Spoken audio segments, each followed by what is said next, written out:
안녕하세요 여러분. 총 4시간 동안 여러분들하고 책과 미디어에 관련된 독서 이야기를 나누어 볼까 합니다. 보통 이제 책이라고 하면 저희들이 흔히 알고 있는 인쇄본을 이야기를 많이 하는데요. 최근에는 여러분들은 이제 미디어 세대고 인터넷 세대다 보니까 활자화되어 있는 이러한 인쇄 형태의 책뿐만 아니라 다양한 소리 혹은 영상 이런 것들을 통해서도 이제 정보를 습득하는 세대이기 때문에 단순하게 어떤 독서의 형태를 책으로만 한정 지을 필요는 없다고 생각을 합니다. 그래서 여러분들하고 책에 대한 이야기를 나눌 때 책과 미디어를 합쳐서 독서 이야기를 한번 나누어 보려고 합니다. 그러면 한번 차근차근 책과 미디어에 대한 이야기를 한번 시작해 보도록 하죠. 전체적인 어떤 순서는 이렇게 잡아봤습니다. 첫 번째로 좀 진부하긴 하지만 독서가 무엇인지에 대해서 한번 살펴볼 거고요. 두 번째는 우리가 어떤 책을 보아야 될까 하는 문제들에 대해서 한번 같이 생각을 해보려고 합니다. 그리고 세 번째는 최근에는 아까 처음에 말했다시피 인쇄 형태의 책뿐만 아니라 좀 다양하게 미디어라든가 어떤 디지털 형태의 독서에 대한 관심들이 늘어나고 있죠. 아마 좀 연세가 드신 분이나 좀 어른 선생님들이나 부모님들은 여러분들이 유튜브나 아니면 다른 영상을 통해서 어떤 정보를 습득하는 과정을 논다고 생각할 수도 있지만 실제로 그런 과정들은 정보를 취득하는 새로운 형태의 독서라고 볼 수도 있습니다. 그러한 내용도 한번 얘기를 해보려고 하고요. 그리고 네 번째 시간에는 여러분들에게 좀 실질적으로 도움이 되는 어떠한 독서에 관련된 팁이나 아니면 몇 권 정도의 책을 여러분들에게 직접적으로 추천을 해 주려고 합니다. 여기서 나오는 책 추천 같은 경우에는 그냥 베스트셀러 위주의 책이라기보다는 여러분들 나이 또래에 꼭 필요한 어떠한 가치관이라든가 아니면 어떤 자기의 주관이라든가 이런 것들을 형성할 수 있는데 좀 도움이 될 만한 책들을 몇 권 소개해 드리려고 생각을 하고 있습니다. 실제로 많은 학생들이 내가 어떤 취향을 가지고 있는지를 모릅니다. 그러다가 보니까 나에게 적합하지 않은, 내가 별로 읽고 싶지도 않은데 누군가가 자꾸 추천해주고 좋다고 하는 책들, 그리고 남이 많이 보는 책들을 보게 돼요. 그럼 이게 재미가 없습니다. 재미가 없으니까 책을 멀리하게 되고, 남들에게 보여지는 독서를 하다가 보면 내가 실제로 읽고 싶은 책, 나는 그냥 Y 시리즈가 보고 싶어요. 그런데 중학생식이나 돼서 Y 시리즈를 보냐, 애들도 아니고, 이런 얘기를 들으면 좀 상대방의 눈치를 좀 보게 되죠. 하지만 그런 것들을 신경 쓸 필요가 없다는 겁니다. 내가 그런 책들을 보고 싶으면 좋아하는 책을 보고, 남들의 시선이라든가 이런 것보다는 내가 정말 좋아하고 내가 정말 읽고 싶은 것들을 읽는 게 가장 중요하다라는 것을 여러분들은 꼭 기억하셨으면 좋겠습니다. 자, 그러면 좀 더 원론적으로 들어가서 독서란 무엇인가 한번 생각을 해볼게요. 이게 되게 재미가 없는 부분이라고 생각할 텐데, 사실 우리가 어떤 게임을 하든 아니면 어떠한 영화를 보든 그 영화나 게임의 매뉴얼, 즉 게임이라고 하면 어떤 아이템을 어디에다가 쓰는지, 그 게임 어떤 캐릭터의 특성은 어떤지, 스킬은 어떤지 이런 것들을 알고 있으면 좀 더 효과적으로 게임을 운영할 수가 있고 내 캐릭터도 키울 수 있고 상대하고 대결하고 시합할 수도 있죠. 마찬가지로 독서라는 것도 단순하게 사전적 의미에서의 독서는 책을 읽는 겁니다. 하지만 어떤 활자화된 텍스트를 읽는 것뿐만 아니라 결국에 이 책이라고 하는 것은 상대방의 경험이거든요.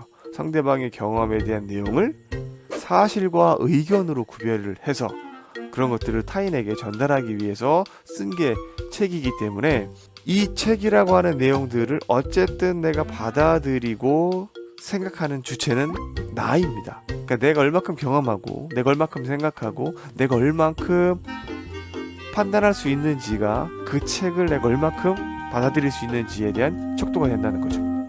그래서 조금 통속적인 표현이긴 하지만 독자가 자신의 경험을 바탕으로 글을 분석하고 종합하고 추론하고 판단하는 주체적인 사고 과정이라고 되어 있죠. 여기에서 가장 중요한 키워드를 2개를 뽑는다면 자신의 경험과 주체적인 사고라고 할 수 있어요. 내가 경험이 거의 없고 내가 아는 바가 거의 없으면 모든 책이 재미없을 가능성이 큽니다. 왜냐하면 내가 알고 있는 내용들을 토대로 그 글을 판단하기 때문이죠. 사람은. 그게 바로 주체적인 사고 과정이에요. 반면에 내가 어떤 분야에 대해서 관심도 많고 경험도 많아요. 나는 여행을 좋아하는 사람이란 말이죠. 여행을 좋아하기 때문에 여행 갈 때의 어떤 설레임, 그리고 준비 과정, 그리고 여행을 갔을 때의 그 지역에서 정말 좋은 풍경, 아니면 맛있는 음식점, 아니면 역사적인 유물, 이런 것들을 내가 다 본 경험이 있단 말이에요. 그럼 그런 유사한 것들이 나왔을 때는 훨씬 더 내가 재밌게 그런 것들을 접할 수가 있어요. 왜냐하면 내가 다 알고 있는 것이고, 내가 알고 있는 것에서 새로운 정보를 추가하는 거기 때문에 훨씬 더 유연하게 사고를 할 수가 있죠. 그래서 책을 많이 읽으면 읽을수록, 상대방과 대화를 많이 하면 많이 할수록, 생각을 많이 하면 많이 할수록 더 나은 독서, 더 나은 대화, 더 나은 생각을 할 수 있게 된다는 거죠. 그런 용어들을 좀 더 전문적인 표현으로 스키마라고 얘기를 해요. 스키마는 여러분들 머릿속에서 가지고 있는 인식의 체계, 혹은 여러분들의 어떤 사고의 그림 혹은 지도라고 볼 수가 있습니다. 그런 것들이, 새로운 것들이 들어오게 되면 더 확장이 되는 거죠. 그것이 이제 사고력이라고 볼 수 있는 거예요. 그러니까 새로운 것들을 보는 것도 중요하고 새로운 경험을 하는 것도 중요하다. 단 아무것도 하지 않는다면 여러분들의 사고와 생각은 전혀 커질 수가 없다라고 생각을 할 수가 있을 것 같습니다. 세상에서 가장 어리석은 바보가 아무것도 하지 않는 사람이에요. 많은 학자들이 이렇게 얘기를 해요. 인간은 원하는 만큼 지능적일 수 있다. 이게 무슨 얘기냐면, 내가 그 특정 분야에 대해서 많은 지식을 습득하고 많이 노력하고 많은 시간을 들일수록 내가 그 분야의 전문가가 될 수 있다는 거죠. 여러분들이 어떠한 운동을 잘하고 싶으면 그 운동을 끊임없이 계속 반복하게 되면 잘할 수가 있는 그 역량을 갖출 수가 있다는 거죠. 그런 부분들에서 마찬가지로 독서도 같은 맥락에서 보시면 됩니다. 책을 읽고 재밌게 읽을수록 내가 더 많은 것을 알게 되고, 또 다른 것들을 또 이렇게 원하게 된다는 거죠. 그래서 뭐든 읽는 게 중요하다라는 것이 가장 중요한 포인트라고 볼 수가 있을 것 같고요. 그러면 조금 더 수준을 높여서 독서라고 하는 글자를 한자로 보면 지금 앞에 여러분들이 보는 그 두 가지 글자로 표현할 수가 있어요. 흔히 읽을 독과 글서라고 표현을 합니다. 단순하게 독서를 풀이해보면 글 혹은 기록을 읽는다는 거죠. 사전을 찾아보시게 되면 뭐 글을 읽는다, 책을 읽는다, 책을 읽는 행위, 글을 읽는 행위, 이런 형태로 설명이 되어 있습니다. 그런데 이건 저는 좀 더 구체적으로 설명을 해야 된다고 생각을 해요. 그래서 이 한자들을 파자합니다. 파자라는 것은 이렇게 파헤친다는 뜻이에요. 글자를 파헤쳐서 그 글자가 가지고 있는 의미를 재해석하는 겁니다. 이거는 뭐 어디에서도 이렇게 한 적은 없는데, 제가 이제 이 독서랑 관련된 많은 연구도 하고 많은 강의도 좀 다니면서 공부를 계속 하고 있는 입장에서 이렇게 제가 재정의한 부분이에요. 어렵지 않습니다. 한번 들어보세요. 이 독자라고 하는 읽을 독자를 파자, 즉 하나씩 떼놓고 보면 제일 먼저 말씀 원자를 찾을 수가 있습니다. 말씀 원자를 빼낼 수가 있고요. 그리고 선비사자를 빼낼 수가 있습니다. 그리고 넉사자도 빼낼 수 있고요. 조개 패자도 빼낼 수가 있죠. 이렇게 네 글자를 따로따로 놓고 보면 이 말씀원이라고 하는 것은 누군가의 말입니다. 한번 생각을 해보세요. 이 글자가 생긴 거는 대단히 오래전 일일 텐데, 최소한 이 글자가 생겼다는 것은 이 글자가 담고 있는 의미는 훨씬 더 이전에 생겼다는 겁니다. 젓가락이라고 하는 글자가 나오려면 실제로 우리가 눈에 보이는, 실제로 우리가 쓰고 있는 젓가락이라고 하는 게 먼저 나와서 이것에 대한 이름을 붙이는 거예요. 말 그대로 독서라는 단어도 독서라고 하는 행위에 대한 말이 있고, 그 다음에 글자를 붙여서 독서라는 형태로 우리가 표기를 한 거죠. 이 말이라고 하는 글자는 누군가의 말 혹은 자신의 말일 가능성이 큽니다. 누군가가 말을 하고 내가 내 말을 하는데, 우리가 말을 하는 목적은 결국에는 의사 전달이죠. 내 말을 상대한테 전달하고 상대방 말을 내가 듣기 위해서입니다. 이 말이라고 하는 것은 단순하게 일상적인 대화도 포함이 되지만 어떠한 정보를 제공하고 새로운 것들을 알려주고 하는 의미에서의 말도 포함이 됩니다. 자, 그걸 그렇게 생각을 해 보시고요. 그 다음에 이제 선비사자가 나오죠. 과거의 선비라고 하는 뜻은 아마도 지금으로 해석하면 지식인이라고 볼 수 있을 것 같아요. 지식인이라고 하는 것은 남들이 잘 알지 못하지만 굉장히 어떤 학문적인 어떤 성취를 높이 갖고 있는 사람, 내가 궁금해하는 것을 알려줄 수 있는 사람이라고 볼 수가 있겠죠. 이러한 지식인이 그 다음 넉사자입니다. 이 넉사자는 우리가 보통 이럴 때 많이 쓰죠. 주변에 뭐 사방, 동서남북 할 때의 넉사자, 즉 우리 주변을 가리킨다고 볼 수가 있습니다. 우리가 이제 사방이 전부 산이야 이런 표현을 쓰잖아요. 즉 사방에 우리 주변에 라는 뜻이라고 볼 수가 있을 것 같습니다. 그리고 마지막으로 이 조개 패자는 이 조개라고 하는 것을 아마 옛날로 한번 생각을 해보세요. 아주 과거에는 인간이 어떠한 그런 귀한 것들을 표현할 때 이 조개 패자를 썼었죠. 화폐라는 표현이 여기서 이제 유래가 되는 건데요. 과거에 여러분들이 수업 시간에 배웠겠지만 어떤 그 돈의 역할을 조개 껍질이 뭐 대신한다던가 어떤 그 가치를 보여주는 척도로 이 패자를 썼단 말입니다. 그런 의미에서 이 독자를 합쳐보면 우리 주변에 있는 말들이 지식인의 말, 즉 우리 주변에 있는 지식인의 말인데 돈과 같이 귀하고 가치 있는 말이다 라고 해석을 할 수가 있습니다. 그럼 이렇게 주변에서 똑똑하신 분들, 지식인들의 말을 담은 게 글서자라고 보시면 돼요. 즉 물리적인 형태겠죠. 글서, 기록, 책서 이렇게 어떤 물리적인 형태로 책과 아니면 더 옛날에는 돌에다가 새겼다든가 뼈에다가 새겼다든가 아니면 다른 나라에서는 점토를 구워서 새겼다든가 아니면 파피루스를 가져다 새겼다든가 우리나라 같은 동양권에서는 죽간 같은 것들을 많이 이용했죠. 이런 것들을 이용을 한다든가 해서 물리적으로 담아내는 겁니다. 독서라고 하는 것은 우리 주변에서 지식인들이 아주 값진 말과 글들을 담아놓은 거예요. 우린 그런 것들을 읽고 배우는 것이 어떤 독서의 본질적인 그리고 물리적인 형태를 모두 다 이해하는 개념이다 라고 할 수가 있겠죠. 그렇다면 우리는 도대체 이 독서를 하는 이유가 뭘까요? 이게 굉장히 어떤 단순하게 한 6가지 정도로 해 놓았지만 어떻게 보면 이 6가지가 실제로 우리가 독서를 하는 데 있어서의 본질적인 어떤 목적이라고 볼 수가 있습니다. 첫 번째 이제 교양인데요. 이 원래 이게 교양이라고 하는 말이 뭐 우리나라에서 시작된 말은 아니지만 보통 이제 18세기 유럽에서 본격적으로 이제 교양에 대한 개념이 논의됐다고 얘기를 하고 있습니다. 그 다음은 말 그대로 공부를 위해서죠. 공부를 위해서라고 하는 것은 여러분들이 모르는 지식을 습득할 때 책을 본다는 겁니다. 여기서 이제 좀 갈리게 되는 거예요. 과거에서처럼 그 단순하게 활자화되어 있는 여러분들이 흔히 얘기하면 도서관에 가서 있는 책 있잖아요. 그런 것들만 독서냐? 그게 아닐 수 있다라는 거죠.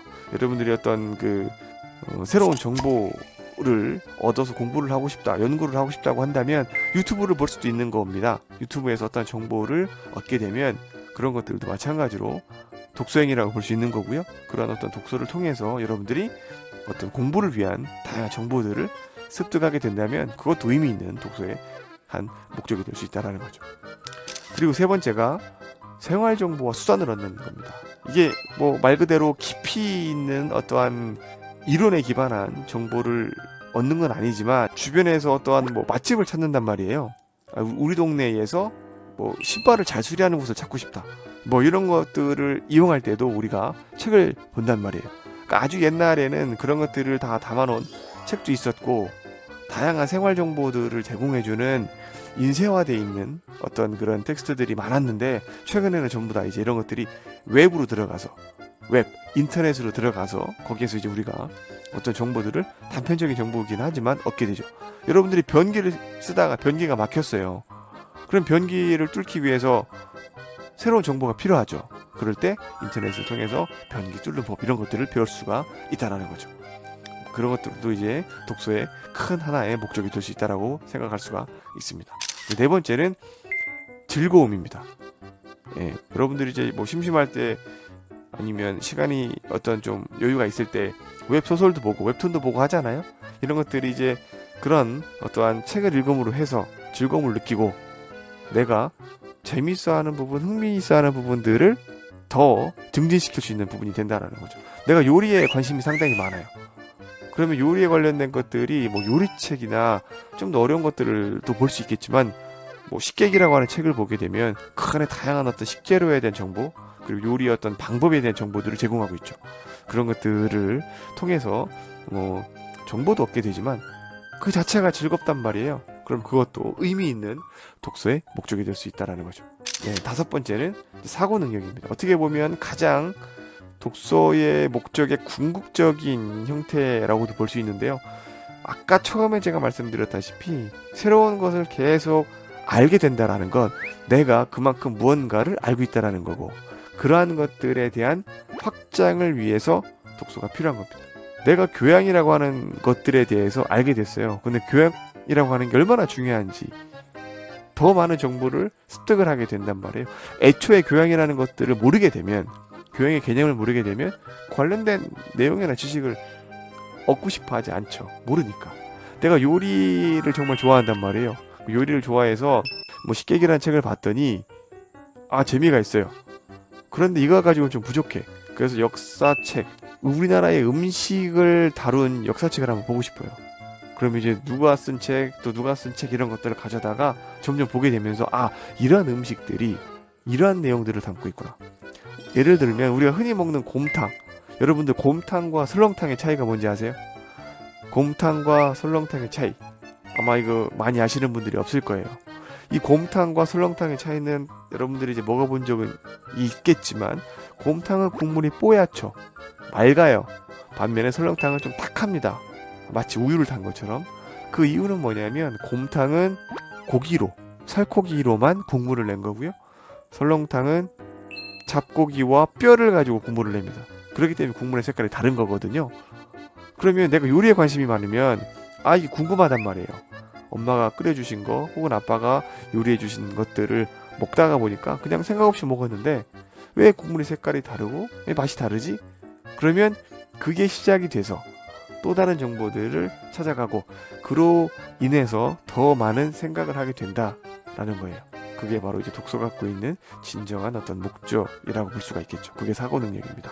그리고 마지막으로 자유로운 커뮤니케이션.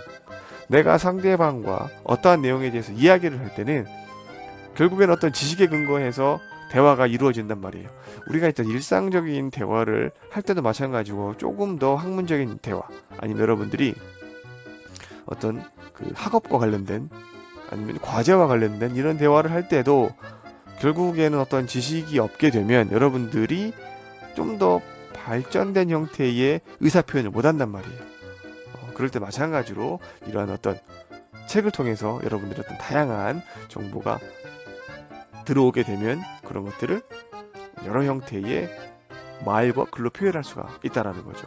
그런 것들이 이제 책을 통해서 얻게 되는 여러 가지 목적 중에 하나다라고 볼 수가 있을 것 같습니다.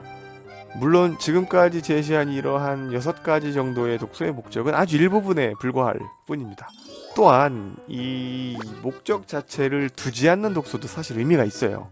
읽는 행위 자체만으로도 여러분들한테 의미가 있습니다. 저도 마찬가지로 이렇게 6가지의 대표적인 독서의 목적에 대해서 얘기를 하지만 실제로 그동안 제가 이제 뭐 수많은 책들을 읽어왔지만 어떤 특별한 목적 없이 읽은 경우도 많아요.